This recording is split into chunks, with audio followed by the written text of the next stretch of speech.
Am I the a-hole stories? Am I the a-hole for refusing to pay for my daughter's wedding?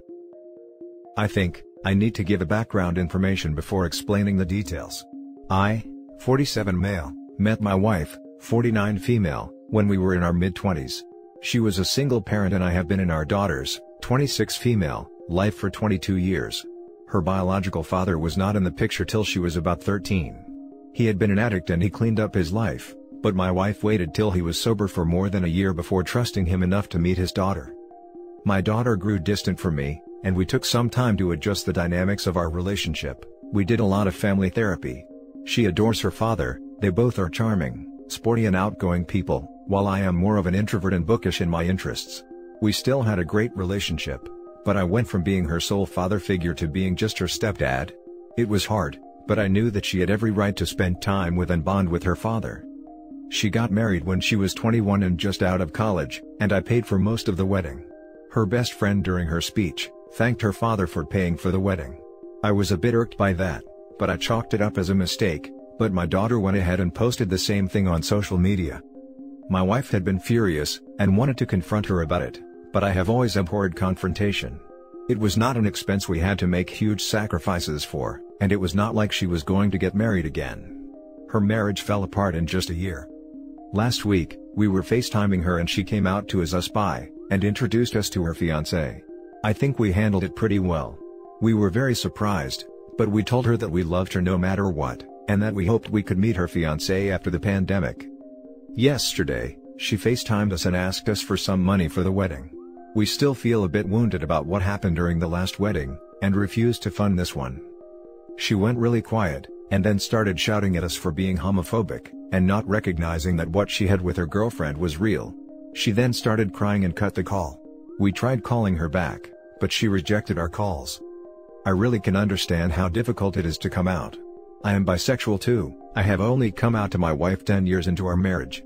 I knew my parents were never going to accept me if I came out.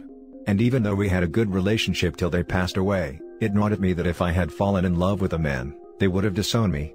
It is a corrosive feeling and it makes you second guess everything. I think she has similar worries about her father, who is a bit more religious, and comes from a very religious background. I feel we have stepped on a landmine, and when we refuse to pay for the wedding and by refusing to get on it, she will forever question if we support her by holding a petty grudge. Now for the top comments. Not the a-hole. You paid for one already. Her orientation isn't part of the equation. Her lack of graciousness towards you is. Don't allow your guilt over your own sexuality and family drama weigh on the actual issue. She got a wedding to whomever she wanted, and she snubbed you afterwards. Even if she hadn't, it's a huge social ask to foot a second wedding for a child. While that is true, I think the orientation does throw a bit of different dimension into this. It could feel to her that this is about orientation, so I would make a big effort to show that is not the case. Not the a-hole. No parent has to pay for 2 weddings.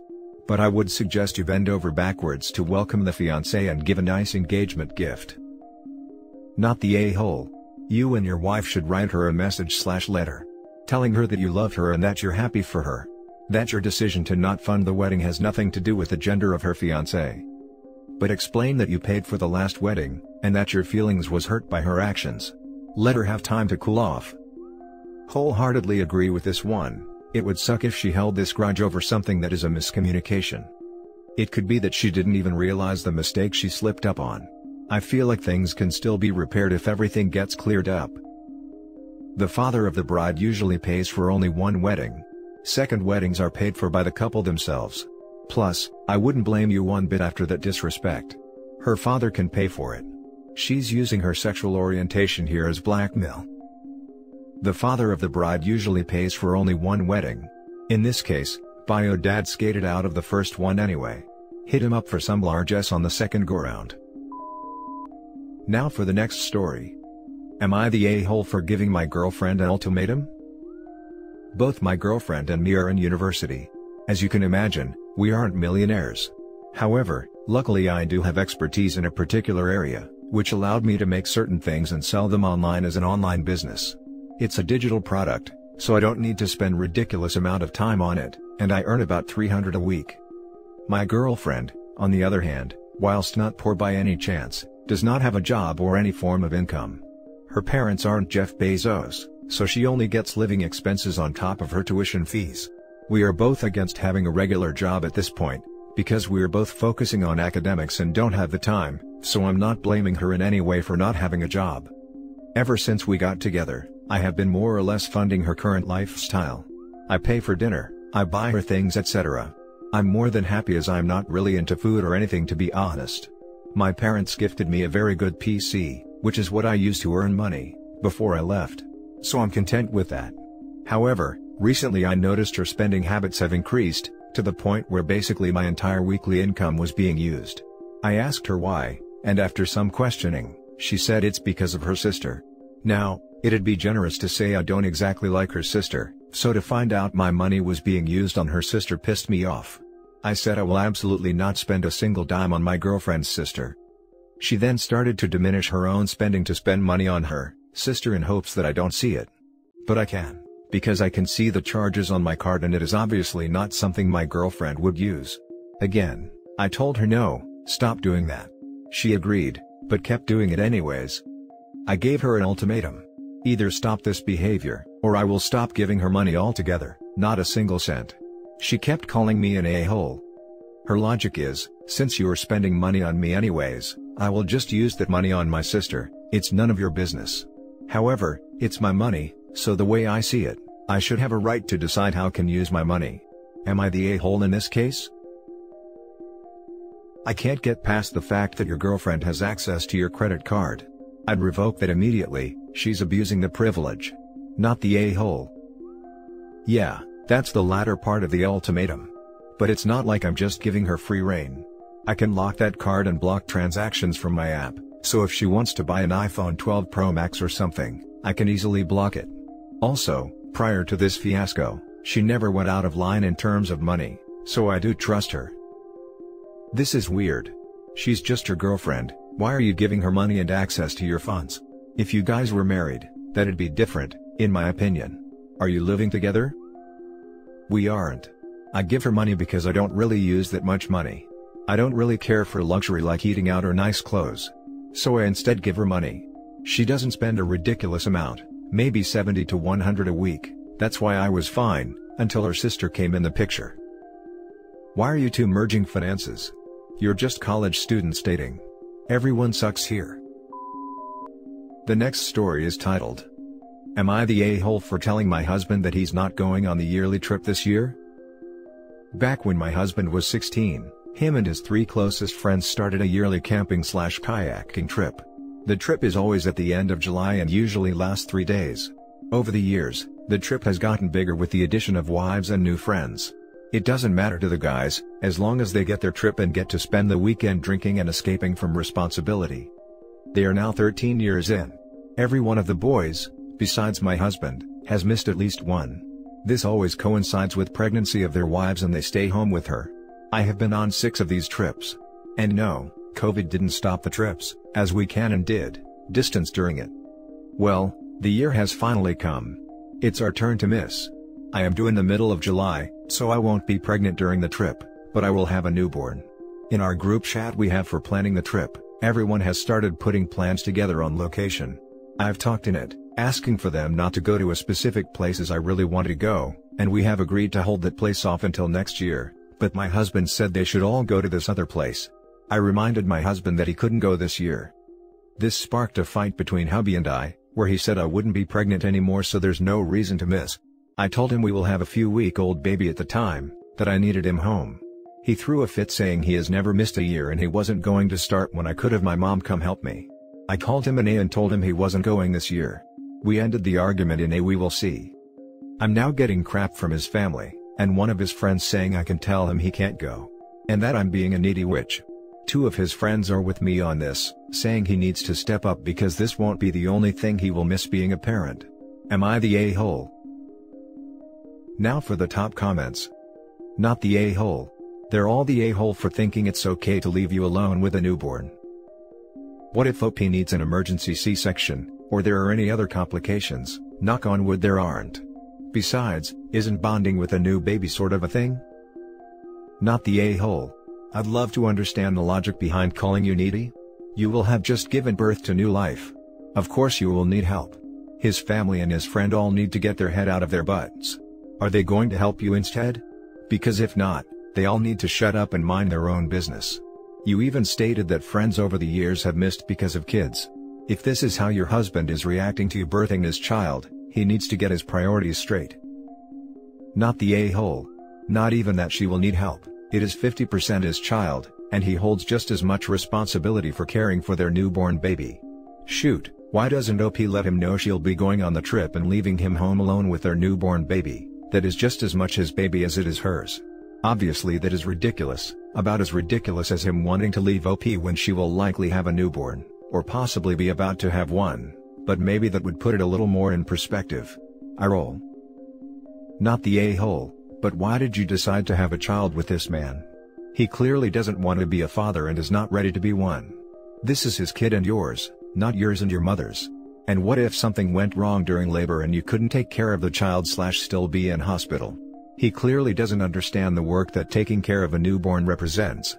He needs to step up as a father and husband, or you need to leave.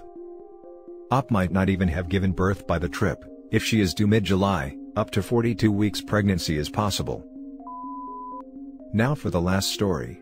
Am I the a-hole for overruling my husband's veto, and inviting my mom to stay with us for 3 weeks after our baby is born?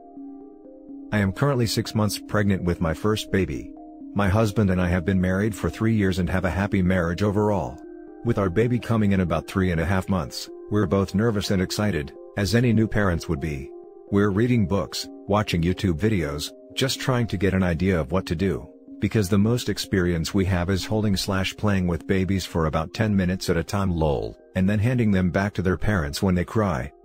The part I'm most nervous about is how awful the first month or so is going to be. My doctor says that I am likely to be a scheduled C-section, because of some health issues. I can't even begin to imagine how rough it is going to be, recovering from a major surgery, recovering from labor / delivery, sleepless nights with a crying newborn, changing diapers, breastfeeding, pumping, hormones all over the place, etc. All for the very first time. I get awful headaches when I get less than 6 hours of sleep. I can't even imagine how bad it'll be in the first month. After the doctor told me that I am likely to have a scheduled C-section, I told my husband we absolutely need outside help at first. My husband was sort of against this idea. He said he would take on the bulk of the work. I know my husband, he's very responsible and follows through on his word, but he doesn't know babies. Neither do I. It's not like this is our third kid and we know what we're doing. We don't. I called my mom, who lives 2 hours away, and gave her the general updates. I told her I needed help. For reference, my mom is the nicest person on the planet. Yes, my husband and my mom get along well, and loves being a mom and grandma. She proposed this. Yes, I can come help out. Here's what I think would be best. You and your husband watch the baby in the daytime. You focus on breastfeeding, pumping, and recovering from surgery. Your husband can focus on keeping the house in order and changing diapers, putting the baby to sleep, etc. And then I'll do the nighttime duty. I'll slowly switch my sleep schedule, so I can be awake at night, and hopefully if you're pumping enough, I can just feed the baby at night so at least you both will get a full night of sleep. This was heaven sent to me. I told her I needed to talk to husband, but 99% yes and oh my god thank you so much, I love you mom. Fast forward to today. It's been a week of back and forth on this. We've had rational discussions, we've yelled, we've tried everything, but neither will budge. My husband insists that having a third adult is suffocating, and trust me, I'll take care of the baby for everything besides breastfeeding, that's all you gotta do. But I feel like he's being really naive and I'll have to deal with the fallout. So yesterday, I said hell it and told my mom yes. Obviously, this led to a fight with my husband, who was upset because he clearly said no, but I went through with it anyways. Now for the top comments. This is your and your husband's child, you don't get to just decide, he doesn't get a say. You're the a-hole. Apparently, everyone overlooked the fact that the husband has a job. She's going to be alone while he's at work. She gets to decide she needs help, he doesn't get to decide that she doesn't need help. I had my C-section 3 weeks ago, and could barely move the first 2 weeks because major freaking surgery, and then in week 2, I had a seroma develop in the incision. If I could have had someone at my house to help me while my husband was at work, I sure as hell would have. You can't predict complications of C-sections and you don't know how any one person will react or recover from a C-section. I'd say it's an everyone sucks here situation, but one I totally understand because at 3 weeks out, my stomach still hurts like a bee, and I have forgotten what it's like to sleep for more than 2 hours at a time. And that's not adding in the struggles of figuring out breastfeeding, pumping and laying down without it feeling like your stomach is ripping open. You're the a-hole. It's his home and his child as much as it is yours. It doesn't sound like you have any actual reason to think your husband won't be able to handle helping you. If you plan on breastfeeding, having someone do all the overnight feeds this early is a bad idea. You'll become engorged. You'll be in pain. You might develop an infection. Could also lead to a baby that will only take a bottle. So, you need to decide if you are okay with that. And that's it for this video, guys. If you have thoughts to share, leave a comment below. Don't forget to hit like and subscribe if you like this content. I'll catch you in the next one. Good day, everyone.